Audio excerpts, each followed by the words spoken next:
नमस्कार, मैं हूं प्रज्ञा सलहोत्रा और आप सभी लोग देख रहे हैं straight line news. Baba Farid university of health and science के स्टूडेंट्स को बहुत सारी दिक्कतें हैं, वाइस चांसलर से भी और पंजाब सरकार से भी बहुत सारी शिकायतें भी हैं। तो आप सभी लोगों को अभी बता दूं कि मेरे साथ एक छात्र जो है इसी यूनिवर्सिटी के इस टाइम पर लाइव पर जुड़े हैं, फोन कॉल पर जुड़े हैं। तो आइए उनसे जानते हैं कि क्या कुछ शिकायतें हैं उन्हें अपने वाइस चांसलर से और क्या कुछ शिकायतें हैं उन्हें पंजाब सरकार से। Hello hello. हेलो, आपको मेरी आवाज आ रही है? हाँ जी मैम, आ रही है, आपकी आवाज आ रही है। तो आप मुझे ये बताइए कि क्या शिकायतें हैं, क्या मसला है, सभी कुछ आप मेरे दर्शकों को डिटेल्स में बताइए। मैम, मई के महीने में जी, पहले आप तो मुझे ये बताइए कि आप किस स्टेट से बिलोंग करते हैं या किस यूनियन टेरिटरी से बिलोंग करते हैं और किस यूनिवर्सिटी में पढ़ते हैं। आप पहले ये डिटेल्स जो है वो हमारे दर्शकों को दीजिए। मैम, मैं पंजाब में BFUSH Baba Farid university of health sciences इसका एक स्टूडेंट हूँ। मैं MBBS के सेकंड प्रोफ में पढ़ता हूँ जी। तो हमारे एग्जाम्स होने थे मई के महीने में और हमको बोला गया था कि आपके एग्जाम्स मई में हो जाएंगे जी। बट अनफॉर्चुनेटली कोरोना वायरस की सिचुएशन खड़ी हो गई जी। तो हमको यूनिवर्सिटी से नोटिफिकेशन आया कि आपके एग्जाम्स पोस्टपोन हो जाएंगे जी। और सब क्वारंटीन और लॉकडाउन का सिलसिला शुरू हो गया जी। फिर एक बार 29 मई 2020 को हमारे को यूनिवर्सिटी से हमारी डेट शीट आई मई के महीने में। हाँ जी जी। 29 ऑफ मई हमको डेट शीट आई कि आपके एग्जाम्स 30 जून से शुरू हो जाएंगे। आपको यही रोककर एक सवाल पूछना चाहती हूँ कि डेट शीट आने से पहले जो बाकी स्टूडेंट्स थे आपके बैच के, क्या वो उस लॉकडाउन में अपने अपने घरों की ओर जा चुके थे या अभी भी वो हॉस्टल्स में ही थे? मैम, जब लॉकडाउन अनाउंस हो गया था सारे स्टूडेंट्स अपने अपने घर चले गए थे और कुछ स्टूडेंट्स पंजाब से बाहर के भी थे, कुछ स्टूडेंट्स पंजाब में भी थे जी। और बहुत से बच्चे अपने अपने घर चले गए थे, सारे ही बच्चे मैक्सिमम जी। फिर उसके बाद हमें 29 मई को डेट शीट आई कि 30 जून से आपके एग्जाम शुरू हो जाएंगे। क्या उससे पहले आपके कुछ स्टैंड अप एग्जाम्स हुए थे? हाँ, जैसा कि हम देख रहे हैं कि आजकल सभी एग्जाम्स जो हैं वो ऑनलाइन कंडक्ट किए जा रहे हैं, तो क्या आप लोगों को भी ये कहा गया था कि आपके एग्जाम्स जो हैं वो ऑनलाइन लिए जाएंगे? मैम, हुआ क्या, हमारे ना फाइनल एग्जाम से पहले एक सेंड अप एग्जामिनेशन होती है जिसके बेसिस पे हमारी इंटरनल असेसमेंट जाती है जी। तो वो हमारे एग्जाम जूम ऐप पे ऑनलाइन ही हुए थे जी। एवरीथिंग। हमारे रिटन एग्जाम्स भी ऑनलाइन हुए और हमारे वाइवा एग्जाम्स जो हमारे प्रैक्टिकल का पार्ट है वो भी online on video call zoom app पे हुए। प्रैक्टिकल्स भी आपके ऑनलाइन लिए गए? हाँ जी मैम, हाँ जी। फिर उसके बाद हमको बोला गया कि आपके सारे एग्जाम्स ऑनलाइन होंगे, फिर उसके बाद आपको फाइनल एग्जाम्स की डेट आएगी जी। जब हमारे को डेट मिल गई 29 मई 2020 को जी। तो हमें पता चला कि हमारे एग्जाम फिजिकली होंगे जी। हमारे एग्जाम ऑनलाइन नहीं होंगे। ओके।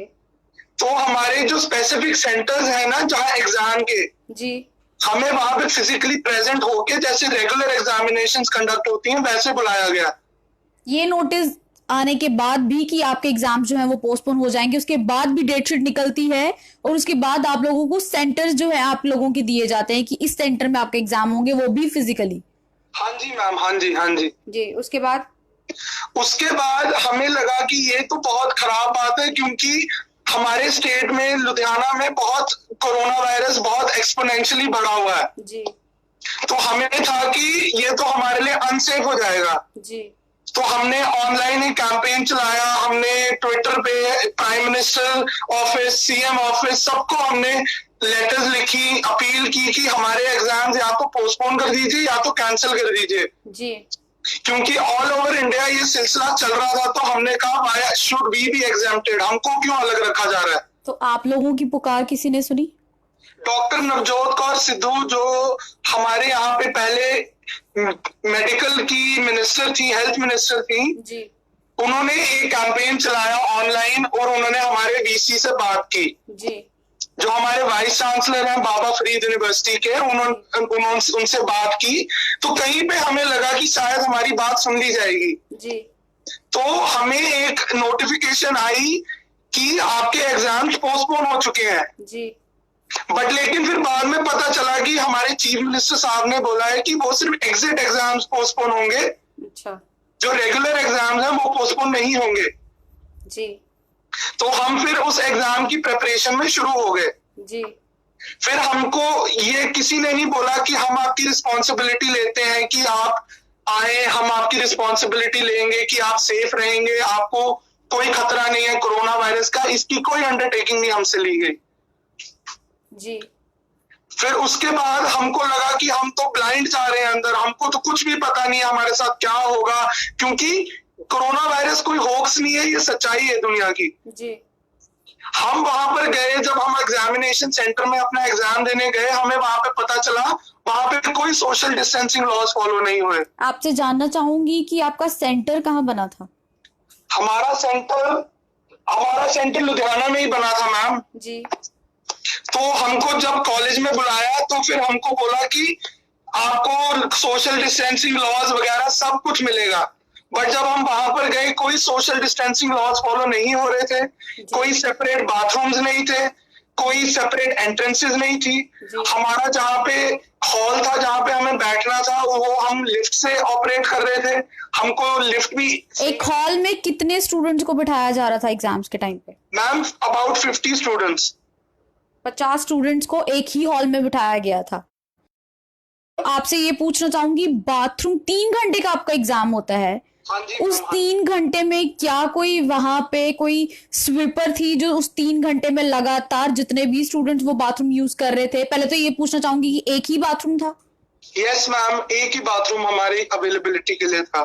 और उस 3 घंटे में जितने भी बच्चे जा रहे थे या जो भी लोग उस वॉशरूम को यूज कर रहे थे, क्या लगातार वहां पे सफाई हो रही थी? मैम नहीं हो रही थी मैम, वहां पर कोई स्टाफ का मेंबर नहीं था, जो क्लीनिंग स्टाफ, कोई जैनिटेरियल स्टाफ कुछ भी नहीं था मैम। तो जब आप लोग एंटर कर रहे थे हॉल की ओर, तो क्या आप लोगों को सैनिटाइजर जो है वो दिया गया? क्या आप लोगों का टेस्ट जो है वो लिया गया, या मास्क वगैरह कुछ प्रोवाइड किए गए? मैम हमको स्पेसिफिक यूनिवर्सिटी से गाइडलाइंस आई थी कि आप अपने मास्क, अपनी वाटर बॉटल्स और अपने ग्लव्स, सर्जिकल ग्लव्स खुद लाएंगे, वरना आपके एग्जाम्स नहीं लिए जाएंगे। जी हमको कोई इंटीमेशन नहीं थी कि आपको हॉल पे अवेलेबल होगा या आपको हॉल पे आपका कोई टेस्ट होगा, हमको ऐसा कुछ भी बताया नहीं गया। हमको अपनी इंतजाम खुद करना पड़ा। जी फिर उसके बाद मैम हमारी सेम ही एंट्रेंस थी, सेम लिफ्ट से हम सारे बच्चे गए मैम। कुछ बच्चे बाहर से भी आए, कुछ बच्चे पंजाब स्टेट से भी थे। तो मैम ये बहुत खतरे की बात है, क्योंकि अभी कर्नाटका में भी 38 स्टूडेंट्स अबाउट वो पॉजिटिव आ गए और वो एग्जाम देने गए थे जी मैम। और हम डॉक्टर्स हैं, हम डॉक्टर बन रहे हैं, we are studying to become doctors. और अगर हमारे साथ ही ऐसा बिहेवियर होगा, इतनी नेग्लिजेंस, ना हमें कोई यूनिवर्सिटी से अंडरटेकिंग मिली कि हम आपकी रिस्पॉन्सिबिलिटी लेते हैं, यहाँ तक हमको भी नहीं बोला गया कि आप अपनी सेफ्टी के लिए खुद रिस्पॉन्सिबल हैं। हमको बस जैसे नॉर्मल एग्जाम्स होते हैं, हम गए, हमने एग्जाम्स दिए और हम वापस आ गए। आपसे ये जानना चाहूंगी कि कितने एग्जाम्स अभी तक आपके हो चुके हैं और किस तारीख से एग्जाम जो है वो स्टार्ट हुए? मैम 30 जून से हमारे एग्जाम शुरू हो गए थे। पहला एग्जाम 30 जून को था और दूसरा एग्जाम हमारा 2 जुलाई को हुआ। 2 एग्जाम्स अभी तक हमने दे दिए हैं। आप लोगों ने कहा कि आपने बहुत सारे प्रोटेस्ट किए, स्टूडेंट्स ने बहुत सारे प्रोटेस्ट किए, तो क्या उसके बाद भी वाइस चांसलर ने आपकी नहीं सुनी?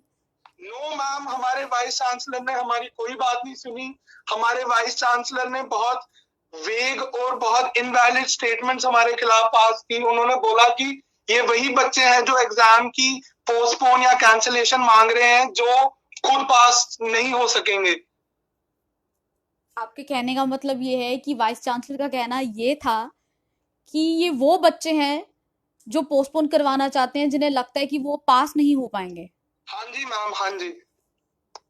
अब आप क्या चाहते हैं? एग्जाम्स तो 2 आपने दे दिए हैं, अब आप लोग क्या चाहते हैं? मैम हम कभी एग्जाम देने के खिलाफ नहीं थे। जी हम पढ़ते हैं, हमने पढ़ के एग्जाम्स दिए हैं, जी बट एटलीस्ट हमको इस चीज की अश्योरेंस तो मिले कि भाई हम सेफ हैं। हमको ना कोई सेफ्टी का प्रोटोकॉल है, ना सोशल डिस्टेंसिंग लॉज फॉलोड है, ना कोई सेपरेट बाथरूम है, ना सेपरेट एंट्रेंसेस हैं, या तो हमको पीपीई किट्स प्रोवाइड की जाती, या हमको कोई स्पेसिफिक मेजर्स बताए जाते कि जिससे हम सेफ रहते। ना हमको कोई सेफ्टी है, और हमें इतने डेंजरस एरियाज में हमें हमारे सेंटर्स हैं, पीछे हमारे सेंटर के क्या आपका एरिया जहाँ पे आपके सेंटर बने हैं, क्या वो रेड जोन एरिया है, ऑरेंज जोन एरिया है, या कंटेनमेंट जोन बन गया था मैम हमारा एरिया। और मैम हम हमारी सेफ्टी की कोई बात नहीं हुई, हमारी सेफ्टी के लिए कोई मेजर्स नहीं लिए गए।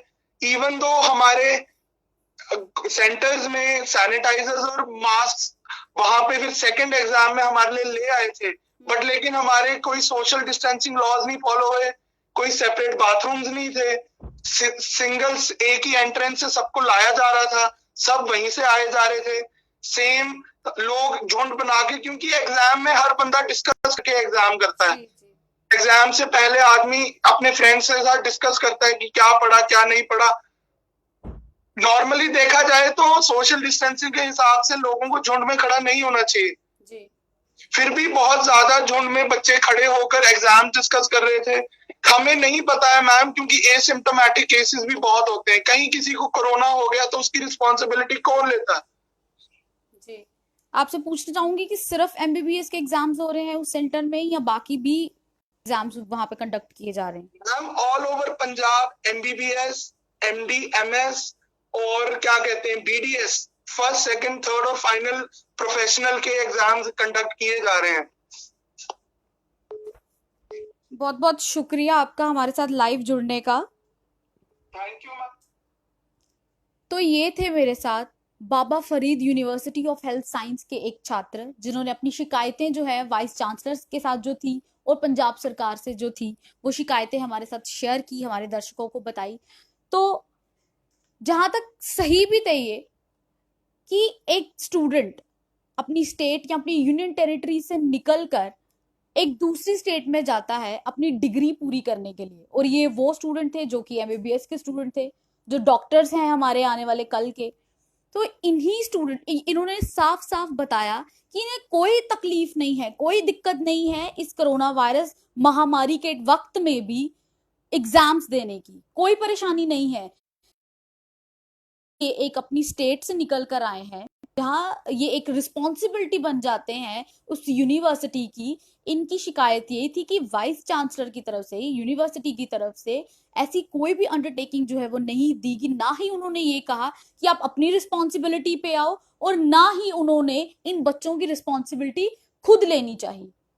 तो ये बहुत गलत था, जो कि साफ तौर पे नजर आ रहा था कि अगर आप लोग एग्जाम्स कंडक्ट कर रहे हो, अगर एक हॉल में 50 स्टूडेंट्स को बिठाया जा रहा है, तो कम से कम उनके इंतजाम जो है वो ढंग से होने चाहिए थे। अगर इतनी बड़ी यूनिवर्सिटी है या कोई सेंटर उनके लिए बना है, तो एटलीस्ट 2 या 3 वॉशरूम जो है इन स्टूडेंट्स के लिए खोल देने चाहिए, क्योंकि ये आने वाला कल है हमारा, और ये वही स्टूडेंट्स है जो आने वाले कल में हम सभी लोगों का इलाज करने वाले हैं या हमारे देश को आगे लेके जाने वाले हैं। तो अगर इन्हीं के साथ ऐसी नाइंसाफी की जाएगी कि इस महामारी के टाइम पर इनसे इनके एग्जाम्स भी लिए जाएंगे, जबकि बहुत सारे पेपर्स जो हैं वो पोस्टपोन किए गए हैं, बहुत सारे पेपर्स जो हैं वो कैंसिल भी किए गए हैं, और बहुत सारे पेपर्स ऐसे भी हैं जो ऑनलाइन लिए गए हैं। जैसे कि इन्होंने बताया भी कि जैसे ही लॉकडाउन स्टार्ट हुआ, बहुत सारे बच्चे जो बाहर से आए हुए थे लुधियाना में पढ़ने के लिए, इस यूनिवर्सिटी में पढ़ने के लिए, अपनी डिग्री हासिल करने के लिए, बहुत से बच्चे जो है वो वापस जा चुके थे। और अचानक से ही पहले ये नोटिस आता है कि आपके एग्जाम्स जो है वो पोस्टपोन किए जाएंगे, फिर अचानक से ही एक बम इन बच्चों के सर पे फूटता है और नोटिस में ये लिखा होता है कि आपके एग्जाम्स जो है वो 30 जून से कंडक्ट किए जाएंगे, आप लोगों को वहां पे फिजिकली प्रेजेंट होना है। तो पहला सवाल तो ये बनता है कि जिन डेस्क पे या जहां पे भी बिठा के इनके एग्जाम्स जो है वो लिए जा रहे हैं, क्या उन्हें प्रॉपर सैनिटाइज किया जा रहा है? दूसरा सवाल ये बनता है, जहां पे ये बच्चे अपने घरों से निकल के एक यूनिवर्सिटी की रिस्पॉन्सिबिलिटी बन जाती है, तो क्या किसी ने एक बार भी सोचा कि इन बच्चों की रिस्पॉन्सिबिलिटी हम लोग लें, या फिर इन बच्चों को ये कहें कि अगर आप अपनी रिस्पॉन्सिबिलिटी पे एग्जाम देते हो तो आप अपना हिसाब खुद देख लें। ना इनसे ये कुछ पूछा गया, ना इन लोगों को मास्क प्रोवाइड किए गए, ना ही प्रॉपर जो है वो वॉशरूम जो है वो क्लीन किया गया। और आप सभी लोगों को पता है कि कोरोना वायरस जैसी बीमारी जो है वो सोशल डिस्टेंसिंग ना रखने की वजह से फैलती है। आपको पता है कि जब एग्जाम्स कंडक्ट किए जाते हैं तो बच्चे कितने पैनिक होते हैं, कोई रोल नंबर चेक कर रहा है, कोई डिस्कशंस कितनी हो रही होती है, ग्रुप्स में डिस्कशंस हो रही होती है। और अगर एक ही एंट्रेंस रखी हो और एक ही दिन में 50-50 बच्चे एक ही कमरे में घुसाए हों और एक ही वॉशरूम उन्हें अगर दिया हो कि इसी को आपने 3 घंटे यूज कर रहे हैं, तो आप खुद ही हिसाब लगा सकते हैं कि 3 घंटे में कितने स्टूडेंट्स जो हैं वो उस वॉशरूम को यूज कर रहे होंगे। और जैसा कि इन्होंने बताया कि वहां पे कोई भी स्वीपर नहीं था, वहां पे कोई भी साफ सफाई उस वॉशरूम की नहीं हो रही थी। तो ये बच्चे वो बच्चे हैं जो डर चुके हैं, जो एग्जाम्स देने से नहीं डरे हैं, लेकिन इस बात का उन्हें बहुत डर है कि इन झुंड में, इस 50 बच्चों में, और जो 5-6 टीचर्स वहां पे ड्यूटीज दे रहे हैं, अगर इनमें से कोई भी एक कोविड-19 का पॉजिटिव निकला या कोई भी पेशेंट ऐसा निकला, तो कितने सारे बच्चे एक ही दिन में कोरोना वायरस का शिकार हो सकते हैं। तो ये थे मेरे साथ छात्रा Baba Farid university of health and science के। तो इन्होंने अपनी शिकायतें जो हैं वो वाइस चांसलर तक भी पहुंचाई और साथ ही साथ पंजाब सरकार तक भी पहुंचाई हमारे माध्यम से। तो उम्मीद करती हूं कि या तो इनके बाकी के पेपर जो है वो पोस्टपोन किए जाएं, और या फिर इन्हें प्रॉपर फैसिलिटी जो है वो मिले और इनकी रिस्पॉन्सिबिलिटी जो है वो इनकी यूनिवर्सिटी के वाइस चांसलर लें। फिलहाल दीजिए इजाजत CSE लाइव पे।